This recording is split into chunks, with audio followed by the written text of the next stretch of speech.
세상에서 큰일을 이루어내는 사람들은 모두 많든 적든 이 난드코도의 지혜를 가지고 있었습니다. 그러나 난드코도는 제법 희무한 인생 철학이기에 갑자기 그렇게 하고 싶어졌다고 해서 충동적으로 실천할 수 있는 것이 아닙니다. 여기에는 풍부한 사회 경험과 복잡한 인간관계를 다루는 기술이 필요합니다. 따라서 난도코드를 이루고자 하는 사람들에게 어떤 식으로 바보스러워질까 하는 문제가 주어집니다.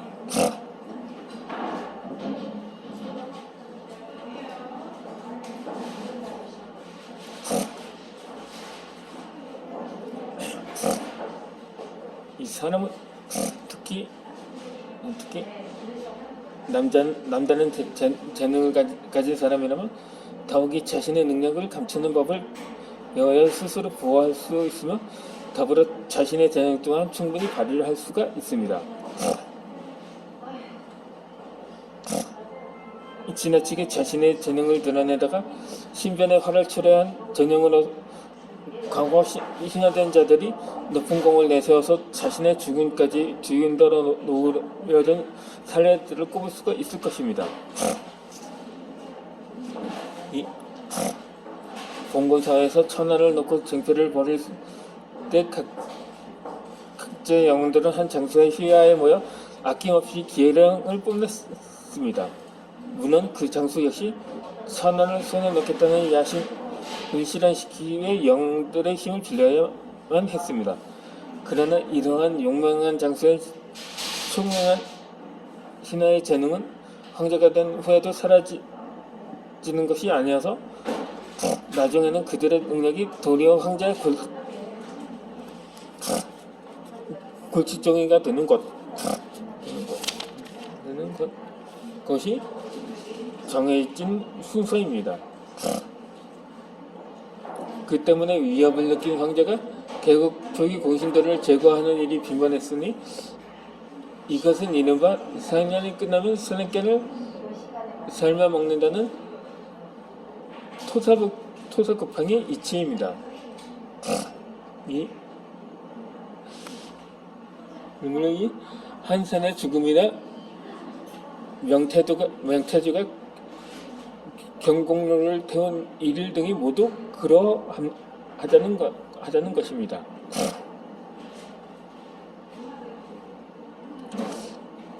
상공연애를 읽은 사람이라면 유비가 죽은 후로는 제갈량의 업적이 이제만큼 크게 두드러지지 않는다는 점을 느꼈을 것입니다.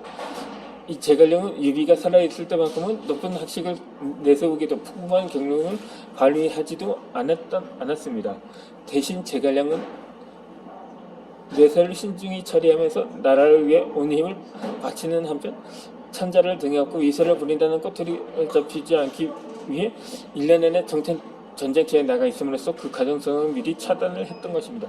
게다가 그는 자신의 재능을 숨기고 일부러 스스로 늙고 쓸모없어진 것처럼 내부에 자신에게 화가 미치는 사태를 면했던 것입니다. 이는 재능을 감추고 때를 기다리고자 한 제갈량의 현명한 지략이었던 것입니다. 이처럼 자신의 능력을 드러내지 않다가 영영 중임을 맞지 못할지도 모르지만 지나치게 자신의 재능을 뽐내다 보면 주위에 모함하는 자가 생기기 쉽습니다. 일시적인 성공은 쉽게 얻을지 몰라도 이는 스스로 재무전 펴는 격입니다. 재능을 펼쳐 보이는 순간 위기에 치여도 쉽게 된다는 거죠. 그러므로 재능을 드러내는 것도 적정한 수준에서 그쳐야 한다는 것입니다.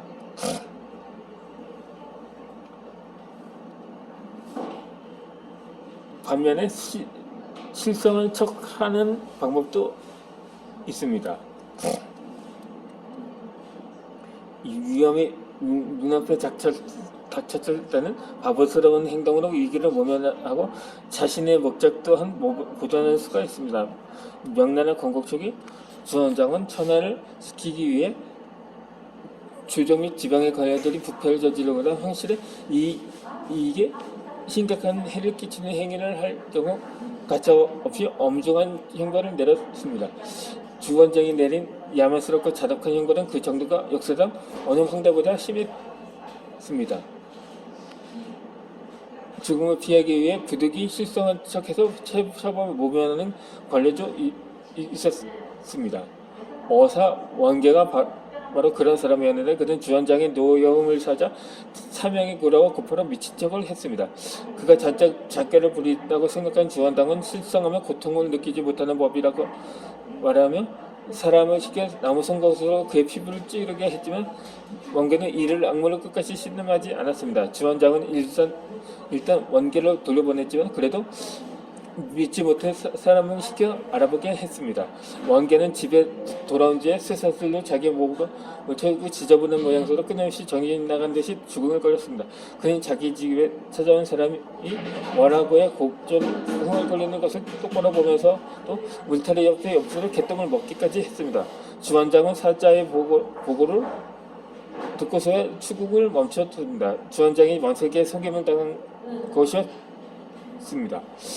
사실 원계는 황제가 자신이 미쳤다는 것을 믿지 않고 사람을 보내 조사를 시킬 것을 알고 사전에 밀가루와 물엿을 엮었고 개똥 모양으로 비든 뒤에 울타리 아래에 뿌려 놓았습니다. 그러다 황제가 보던 시내가 도착하자 그 앞에서 먹음으로써 목숨을 부지할 수가 있었습니다. 이렇게 바보 흉내를 낸다는 것도 얼마나 고통스럽고 어려운 일이겠는가요. 그러니 생명이 위급한 순간이 아니라면 가벼이 이런 행동을 해서는 안 될 것입니다.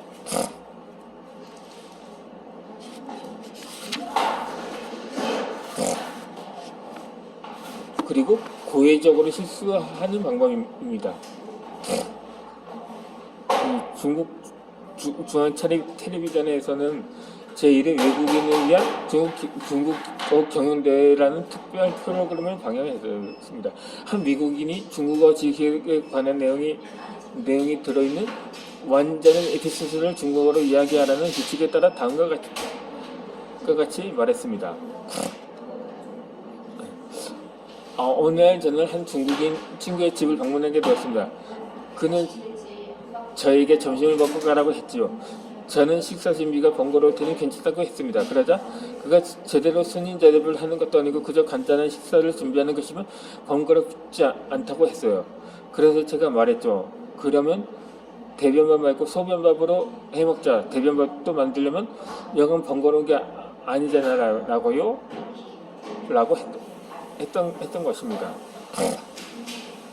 그의 이야기가 끝나자 무대 아래 관장들은 바짝 대수를 떠들며 오늘은 허리를 펴지 못했다고 합니다. 이 표면적으로는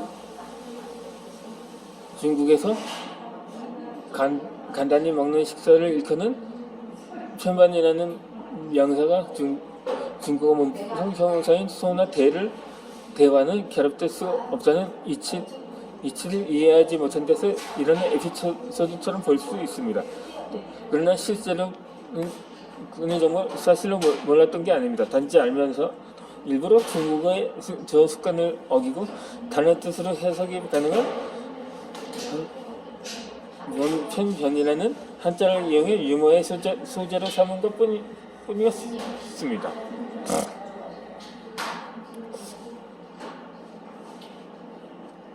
그리고 동문서답을 하는 방법도 있습니다. 여기서 말하는 동문서답이란 질문에 답하는 사람이 현실적으로는 상대방의 물음에 대꾸를 하는 것처럼 보이지만 실제로는 고의로 논리에서 벗어나는 엉뚱한 대답을 전달함으로써 유머를 만들어내는 것을 말합니다. 동문서답을 하는 이유는 그 사람이 잘못 알아들었거나 헷갈렸기 때문이 아니라 들리는 것처럼 가정하여 수많은 이들을 유아스러하게 전달하고자 함이었던 것입니다. 언젠가 유엔총회 휴식 시간에 한 선진국의 외교관이 아프리카 국가 대사에게 아프리카는 사망률이 높다고 말하자 높다고 묻자 아프리카 대사는 귀국과 같습니다. 모든 사람이 한 번에 죽으니까요. 죽는다고 대답을 했습니다. 이 외교관의 물음은 전 지구적인 관점에서 본 아프리카의 낙화성에 대해 시비를 거는 것이었던 것입니다. 이에 아프리카 대사는 질문의 요지는 무시한테 일부러 상황력을 개인의 문제로 돌림으로써 독특한 유머를 만들어 상대 외교관의 오만에 부드럽고 효과적으로 완곡하여 자국의 시선을 지켰던 것입니다. 이처럼 동문서답은 요령이 중요합니다. 상대방의 질문에 표면적인 형식과 연관성을 갖는 사물을 포착한 뒤 빠르게 본질과 영향을 회피해서 대화의 논리적인 연속성을 중단시키고 거기에 생뚱맞게 새로운 의미를 덧붙여 대답함으로써 필연적이고 본능스러운 국면에서 벗어나야 한다는 것입니다.